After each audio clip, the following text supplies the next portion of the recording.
Okay, so let us resume. And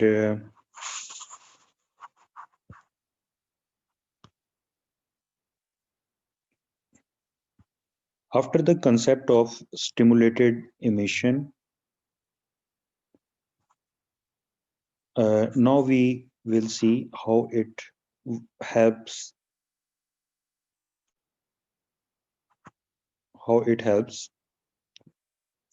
for the emission of stimulated photons.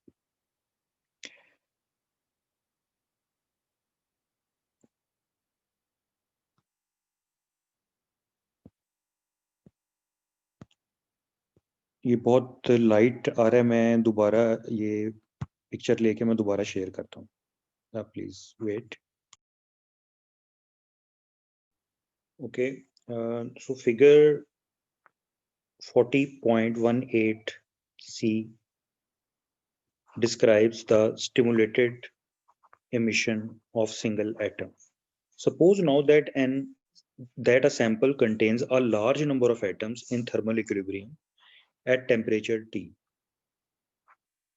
Before any radiation is directed at the sample, a number of n naught of these atoms are in the ground state with energy E naught, and a number nx are in the state of high energy Ex. Ludwig Boltzmann showed that Nx is given in terms of N naught by the relation Nx is equal to N naught e raised to the power minus Ex minus E naught divided by Kt. So at a given temperature, you can see that number of atoms in the X state will be smaller than N naught. यानी room temperature पर in general ये वाला relation hold करता है. और आपको पता ही है कि जो number of atoms room temperature पर लोअर एनर्जी स्टेट में होते हैं और अपर एनर्जी स्टेट में कम होते हैं. ये चीज यहाँ पे शो की हुई है इस फिगर ए में. ठीक है. In this figure, you can see more number of atoms are in the lower energy states and less number of atoms are in the upper energy state. This one is known as thermal equilibrium, and this relation is known as Ludwig-Boltzmann relationship. Okay. The higher the temperature, the more atoms on average will have bumped up by thermal agitation. अगर ये temperature आप increase करेंगे जो कि इस equation में दिया हुआ है, तो क्या होगा कि ज्यादा से ज्यादा इलेक्ट्रॉन्स जंप करके ऊपर की तरफ जाएंगे. ठीक है. अगर लेकिन वो थर्मल इक्विलिब्रियम नहीं होगा. थर्मल इक्विलिब्रियम में ज्यादा number of atoms lower energy state में ही होंगे. ठीक है. तो लोअर एनर्जी स्टेट में क्या था, लो टेम्परेचर या रूम टेम्परेचर पे क्या था, थर्मल इक्विलिब्रियम में क्या था, nx will be less than n naught. nx will be less than n naught. लेकिन अगर थर्मल इक्विलिब्रियम ना हो और हम जो नॉर्मल पॉपुलेशन जो कि यहाँ ज्यादा थी उसकी वजह हम नॉर्मल पॉपुलेशन को अपर स्टेट में ज्यादा कर दें as compare to lower state, यानी हम नॉर्मल पोजीशन का उल्ट कर दें. नॉर्मल पॉपुलेशन यहाँ पे ग्राउंड स्टेट में थी, लेकिन यहाँ पर हम किसी तरह से नॉर्मल पॉपुलेशन को अपर स्टेट में ज्यादा कर देते हैं, तो ये चीज कहलाती है पॉपुलेशन इन्वर्जन. यानी पॉपुलेशन को इन्वर्ट कर दिया. पहले ये लोअर स्टेट में थी, आपने इन्वर्ट करके अपर स्टेट में लेकर आ गए इसको, तो ये कहलाती है पॉपुलेशन इन्वर्जन. तो पॉपुलेशन इन्वर्जन में क्या हुआ, पॉपुलेशन इन्वर्जन में number of atoms in x state will be greater than N naught. उसका उलट हो गया. ठीक है. ये स्टेट पॉपुलेशन इन्वर्जन कहलाती है. और जब ये स्टेट हम अचीव, पहला स्टेप ये है कि ये वाली स्टेट अचीव करना जो कि इस फिगर में शो की हुई है, फिगर बी में, यहाँ ये वाली. इसको ऊपर लाने के लिए कई मेथड्स हैं, उनको पंपिंग मेथड्स कहते हैं. आप इलेक्ट्रिकल एनर्जी प्रोवाइड करके इसको ऊपर लेकर आ सकते हैं. ठीक है. आप कोई फोटोन इसको देकर आप इसको ऊपर लेकर आ सकते हैं. यानी पॉपुलेशन इन्वर्जन को अचीव करने के लिए जो मेथड यूज होता है, that method is known as pumping. If it is by electrical method, it is called electrical pumping, and if it is by light or photons, it is called optical pumping.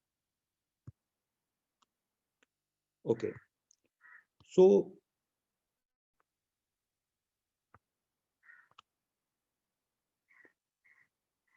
to produce the laser light, we must have more photons emitted than absorbed. जाहिर बात है, laser में हमने energy बढ़ानी है ना, photon light जो है वो इंक्रीज करनी है, उसकी इंटेंसिटी इंक्रीज करनी है, तो एब्जॉर्प्शन से ज्यादा वहां पर इमिशन प्रोसेस होना चाहिए। ठीक है, और इमिशन प्रोसेस जब होगा, जब पॉपुलेशन इन्वर्जन होगी, ऊपर वाले इलेक्ट्रॉन ज्यादा हो, नीचे वाले इलेक्ट्रॉन्स कम हो, ताकि ऊपर से इलेक्ट्रॉन नीचे आए। ठीक है, ऊपर से इलेक्ट्रॉन नीचे आए और ज्यादा से ज्यादा लाइट इमिट करें। ठीक है, तो पॉपुलेशन इन्वर्जन हमें जो है वो अचीव करनी पड़ेगी, और वो प्रोसेस होता है पंपिंग। ठीक है, अब आगे एक लेजर की यहाँ पर एग्जांपल दी हुई है। This laser is known as the helium neon gas laser. So figure 4020 shows a common type of laser developed in 1961 by Ali Jawan and his co-workers. Ali Jawan was the Iranian physicist, and he was working in United States at that time. So they developed first time this laser, helium neon laser. The glass discharge tube is filled with 20 ratio 80% of mixture of helium and neon gases. यानी helium 20% होती है और जो neon है वो 80% होती है। ये मिक्सचर जो है ये हीलियम नियॉन लाइट इमिट करता है, लेजर इमिट करता है। ठीक है, तो आपको पता है कुछ गैसेस सॉलिड स्टेट होती हैं, कुछ गैसियस स्टेट होती हैं, यानी गैसेस लेजर लाइट इमिट करती हैं। ठीक है, तो neon being the medium in which the laser action occurs, जो मेनली लेजर फोटोन इमिट होते हैं वो नियॉन गैस में से होते हैं। हीलियम हेल्प करती है लेजिंग एक्शन में नियॉन से लाइट इमिट करवाने में। ठीक है, तो लाइट जो लेजर लाइट है वो नियॉन से इमिट होती है, helium is the helping agent. Figure 40.21 shows simplified energy level diagram for the two types of atoms. An electric current pass through the helium neon gas mixtures serves through, यहां पर आप देखें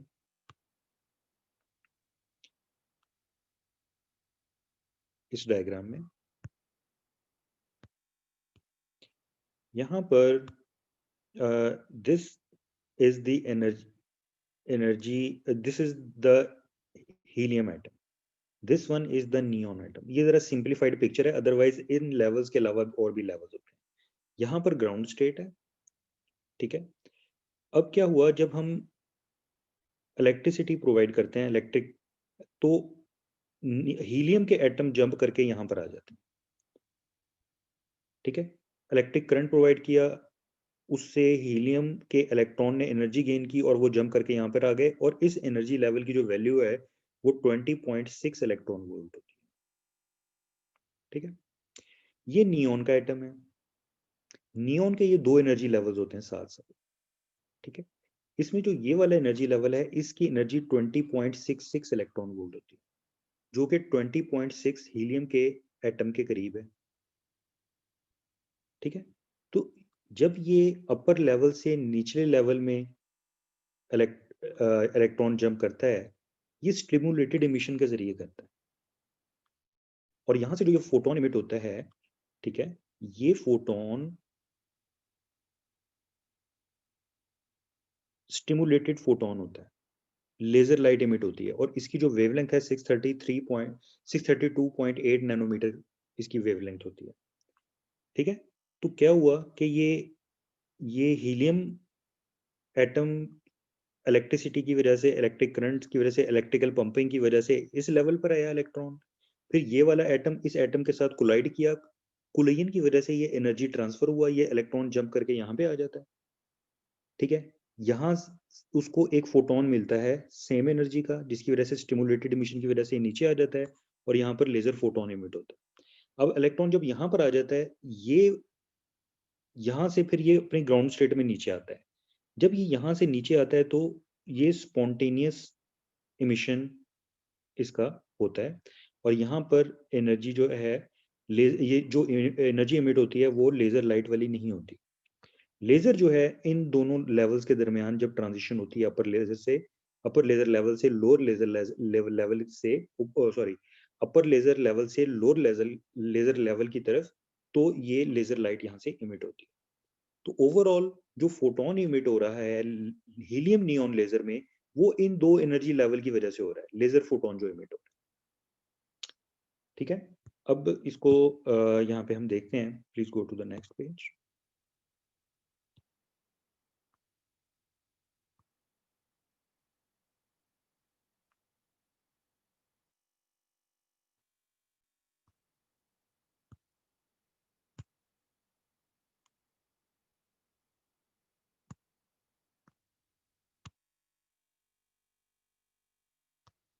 अब ये जो पीछे डायग्राम थी उसी की आगे एक्सप्लेनेशन लिखी हुई है, इसको आप देख लें।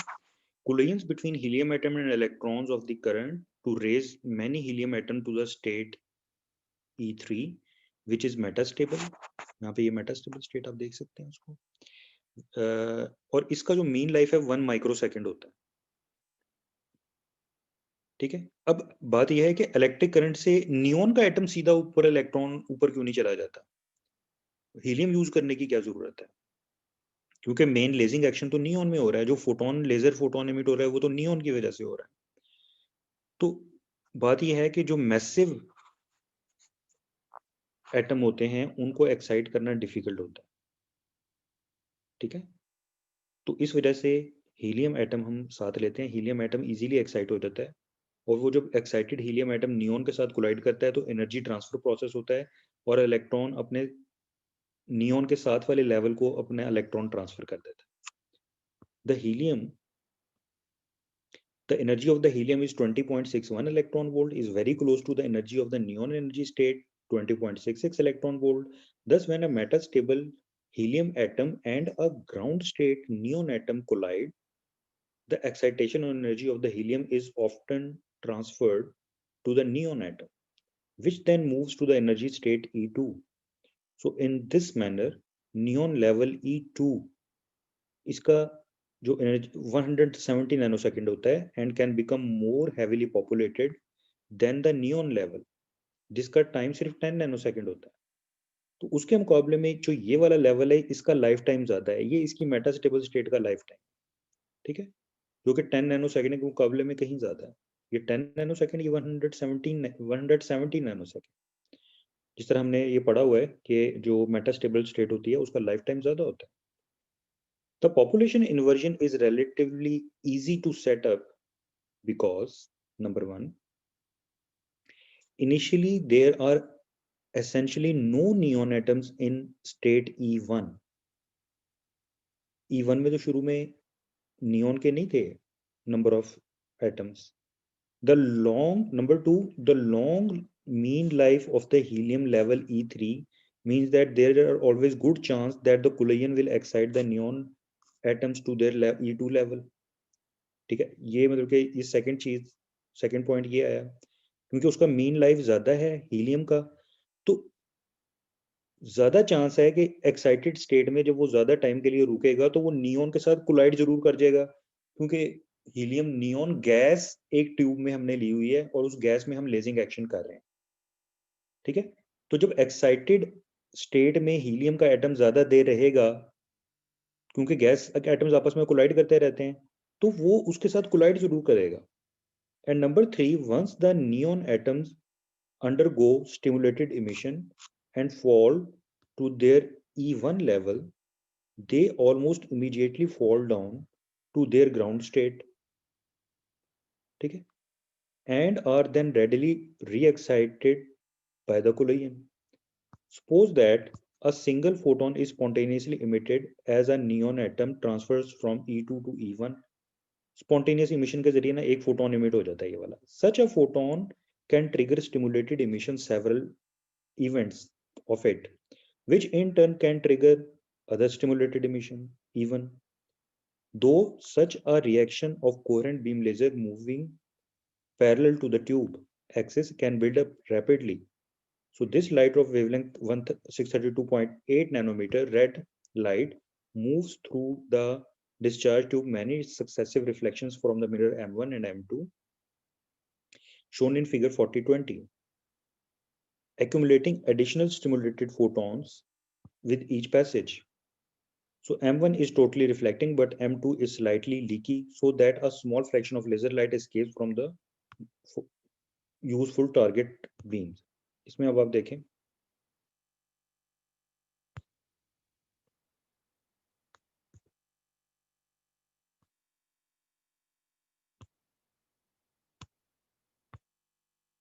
हम पिछली फिगर पर दोबारा जाते हैं।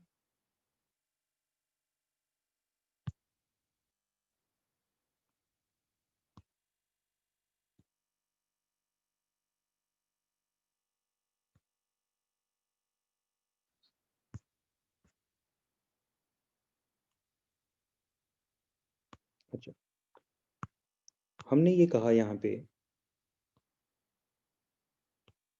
कि होता ये है एक्चुअली कि एक इलेक्ट्रॉन किसी तरह यहाँ पर आ जाता है, और जब ये यहाँ पर आता है ना, तो स्पॉन्टेनियस इमिशन की वजह से ना एक फोटोन इमिट हो जाता है।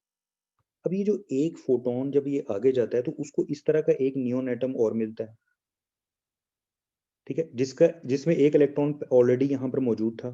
तो ये वाला फोटोन अगले नियॉन एटम में से स्टिमुलेटेड इमिशन करवाता है, यहाँ से स्टिमुलेटेड इमिशन करवाता है, और वहां से ये एक फोटोन की बजाय वहां पे 2 फोटॉन्स बन जाते हैं, फिर 2 की बजाय वहां पर 4 फोटॉन्स हो जाते हैं, 4 की बजाय अगले उससे अगले एटम से जब हिट करते हैं तो वो 8 इलेक्ट्रॉन्स हो जाते हैं, ठीक है। इस तरह ये सिलसिला चलता है और इसकी इंटेंसिटी बढ़ती चली जाती है।